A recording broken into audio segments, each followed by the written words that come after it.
Hello friends, welcome to Abbe's food கேலி. இன்றைக்கி நம்ம சேனலில் ஒரு சூப்பரான பீட்சா ரெசிபி தான் பார்க்க போகிறோம்.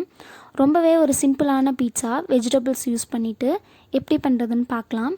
ஸோ வீடியோக்குள்ளே போகிறதுக்கு முன்னாடி நீங்கள் இன்னும் நம்ம சேனல் அபிஸ் ஃபுட் கேலியை சப்ஸ்கிரைப் பண்ணலைன்னா ப்ளீஸ் சப்ஸ்கிரைப் பண்ணிக்கோங்க. அந்த ரெட் கலர் சப்ஸ்கிரைப் பட்டனை ப்ரெஸ் பண்ணி சப்ஸ்கிரைப் பண்ணிக்கோங்க.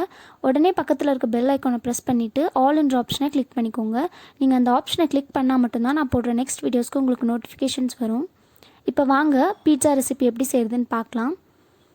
பீட்சா செய்கிறதுக்கு பார்த்திங்கன்னா ஃபஸ்ட்டு பீட்சா பேஸ் ரெடி பண்ணிடலாம். அதுக்கு ஒரு பவுலில் அரை கப் அளவுக்கு மைதா, கூடவே 2 டேபிள் ஸ்பூன் அளவுக்கு மைதா சேர்த்துக்கோங்க.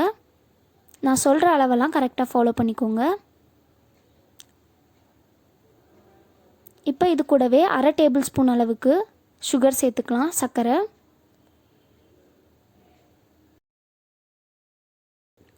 1/4 டீஸ்பூன் அளவுக்கு பேக்கிங் பவுடர், 1/4 டீஸ்பூன் அளவுக்கு பேக்கிங் சோடா சேர்த்துக்கலாம்.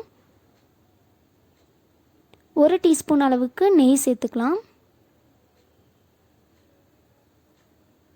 கூடவே 3 டேபிள் ஸ்பூன் அளவுக்கு தயிர் சேர்த்துக்கோங்க. தயிர் சேர்த்துட்டு கடைசியாக இது கூட 2 டேபிள் ஸ்பூன் அளவுக்கு தண்ணி சேர்த்துக்கோங்க. நீங்கள் வேறு எதுவுமே சேர்க்க தேவையில்லை. இது மட்டும் சேர்த்துட்டு பிசைஞ்சிங்கனாவே நல்லா உங்களுக்கு சப்பாத்தி மாவு கன்சிஸ்டன்சிக்கு வந்துடும். இப்போ இது எல்லாத்தையும் நல்லா பிசைஞ்சிடலாம். எக்ஸ்ட்ரா தண்ணி எதுவுமே தேவையில்லை. நான் சொல்கிற மெஷர்மெண்ட்ஸ் மட்டும் கரெக்டாக ஃபாலோ பண்ணிக்கோங்க. அப்போ உங்களுக்கு பர்ஃபெக்டான ஒரு பீட்சா பேஸ் கிடைக்கும். பாருங்கள், இப்போ இந்த மாவை நல்லா சப்பாத்தி மாதிரி நல்லா பிசைஞ்சு எடுத்து வச்சாச்சு, சப்பாத்தி மாவு மாதிரி. இப்போ இது 1 மணி நேரம் அளவுக்கு இருக்கட்டும். க்ளோஸ் பண்ணி வச்சுருங்க. இப்போ நம்ம ஒயிட் சாஸ் ரெடி பண்ண போகிறோம். அதுக்கு ஒரு பேனில் 1 டேபிள் ஸ்பூன் அளவுக்கு பட்டர் சேர்த்துக்கலாம். ஏற்கனவே நம்ம சேனலில் வீட்டில் இருக்க பால் ஆடையை வச்சுட்டு எப்படி பட்டர் செய்கிறதுன்னு வீடியோ போட்டிருக்கோம். வீடியோட லிங்க் டிஸ்கிரிப்ஷனில் கொடுக்குறேன், செக் பண்ணி பார்த்துக்கோங்க. ஸோ நான் அந்த பட்டர் தான் யூஸ் பண்ணியிருக்கேன். கூடவே பார்த்திங்கன்னா 1 டேபிள் ஸ்பூன் அளவுக்கு மைதா சேர்த்துக்கலாம். சேர்த்துட்டு ரெண்டையும் நல்லா இந்த மாதிரி நல்லா மிக்ஸ் பண்ணுங்கள்.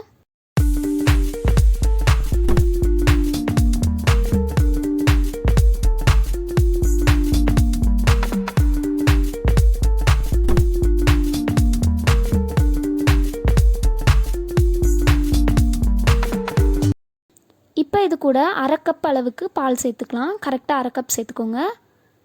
கூடவே இதுக்கு தேவையான அளவு உப்பு செக் பண்ணிவிட்டு சேர்த்துக்கோங்க கரெக்டாக. சேர்த்துட்டு எல்லாத்தையும் இந்த மாதிரி நல்லா கலந்து விட்டுட்டே இருந்தீங்கன்னா இது கொஞ்சம் திக்காக ஆரம்பிக்கும். பாருங்கள், இப்போ திக்காகிடுச்சு. இந்த கன்சிஸ்டன்சி கரெக்டாக இருக்கும். இந்த கன்சிஸ்டன்சி வந்த உடனே அடுப்பு ஆஃப் பண்ணி வச்சுருங்க. இப்போ நம்மளோட மாவும் 1 மணி நேரம் அளவுக்கு நல்லா ஊறிடுச்சு. 1 மணி நேரம் அளவுக்கு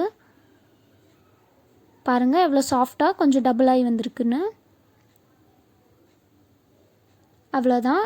இப்போ இதை எடுத்து நம்ம சப்பாத்தி கட்டையில் போட்டுட்டு நல்லா தேய்ச்சிடலாம். சப்பாத்தி கட்டையில் கொஞ்சமாக மாவு சேர்த்துக்கோங்க. சேர்த்துட்டு இதை மறுபடியும் இந்த மாதிரி மடித்து பிசைஞ்சு விட்டுக்கோங்க. பாருங்கள், இந்த மாதிரி பண்ணிவிட்டு அதுக்கப்புறமா நம்ம இதை விரிச்சிடலாம்.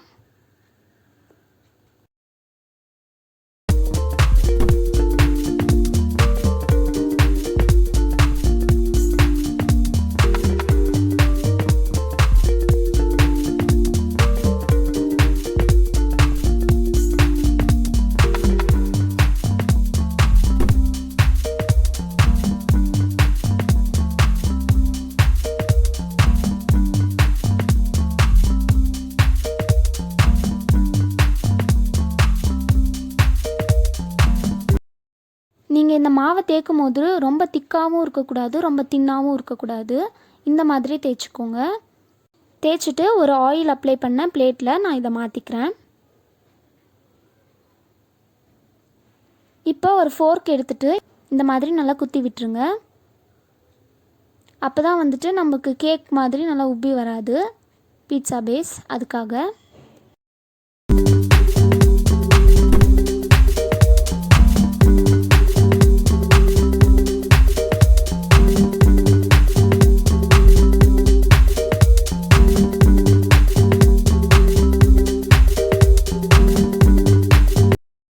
பீட்சா பேஸோட ஓரங்களையும் இந்த மாதிரி கொஞ்சம் திக்காக வர மாதிரி பண்ணிடுங்க.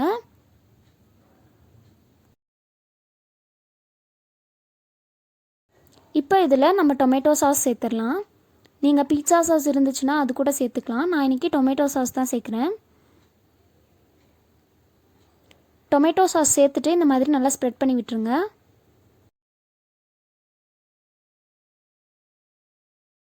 இதுக்கு மேலே நம்ம ரெடி பண்ணி வச்சுருந்த ஒயிட் சாஸை சேர்த்துடலாம். சேர்த்துட்டு இதையும் நல்லா எல்லா சைடும் ஸ்ப்ரெட் பண்ணி விடுங்க ஸ்பூன்லேயே.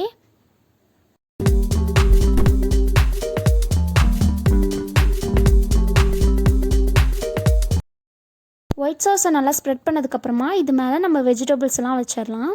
நான் இன்றைக்கி பார்த்தீங்கன்னா கேப்சிகம், டொமேட்டோ, அதுக்கப்புறமா ஆனியன் இது 3 தான் வைக்க போகிறேன். நீங்கள் கேரட் அந்த மாதிரி உங்களுக்கு எது பிடிக்குமோ வச்சுக்கோங்க. இந்த மாதிரி நான் ரவுண்ட் ஷேப்பில் வைக்கிறேன். உங்களுக்கு எப்படி பிடிக்குமோ நீங்கள் அந்த மாதிரி இதை டெக்கரேட் பண்ணிக்கலாம். உங்கள் இஷ்டம்தான்.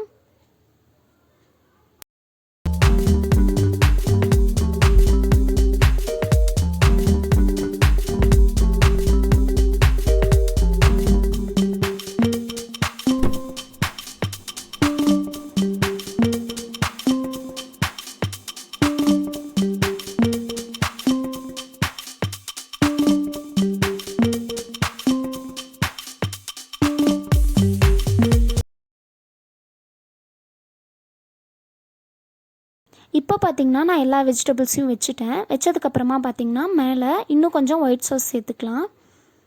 இந்த மாதிரி லைட்டாக ஸ்ப்ரெட் பண்ண தேவையில்லை. இந்த மாதிரி நீங்கள் போட்டிங்கனாவே போதும். ஒயிட் சாஸ் சேர்த்ததுக்கப்புறமா இது மேலே கொஞ்சமாக சில்லி ஃப்ளேக்ஸ் நான் நல்லா தூவி விடுறேன். நான் இன்றைக்கி பார்த்திங்கன்னா சில்லி ஃப்ளேக்ஸ் மட்டும்தான் யூஸ் பண்ணுறேன். நீங்கள் பீட்சா சீசனிங் இல்லை ஆரிகானோ ஏதாவது போடுறதா இருந்தால் கூட போட்டுக்கோங்க. நான் இன்றைக்கி அந்த மாதிரி பொருள் எதுவுமே யூஸ் பண்ணாமல் நம்ம வீட்டில் இருக்க பொருளை மட்டுமே வச்சு செய்ய போகிறேன். அதனால தான் நான் வந்துட்டு வேறு எதுவுமே யூஸ் பண்ணல. சில்லி ஃப்ளேக்ஸுன்றது நீங்கள் வரமிளகாயை மிக்சியில் போட்டு லைட்டாக அரைச்சிட்டு யூஸ் பண்ணிக்கலாம். இப்போ நான் ஒரு பாத்திரத்தை ஹீட் பண்ணிவிட்டு அதில் அப்படியே இந்த பிளேட்டை எடுத்து வச்சுருக்கேன். ஒரு 10 to 20 minutes அளவுக்கு இருந்தாலே போதும், நல்லா குக்காகி வந்துடும். பாருங்கள் எவ்வளோ பர்ஃபெக்டாக குக்காகி வந்திருக்குன்னு. நம்ம மேலே போட்ட அந்த ஒயிட் சாஸ் கூட நல்லா ஸ்ப்ரெட் ஆகி வந்திருக்கு அதுவாகவே. இந்த பீட்சா ரெசிபி வந்து அவ்வளோ டேஸ்டியாக வந்துருந்துச்சு. நம்ம கடையில் வாங்குகிற மாதிரியே சூப்பராக இருந்துச்சு.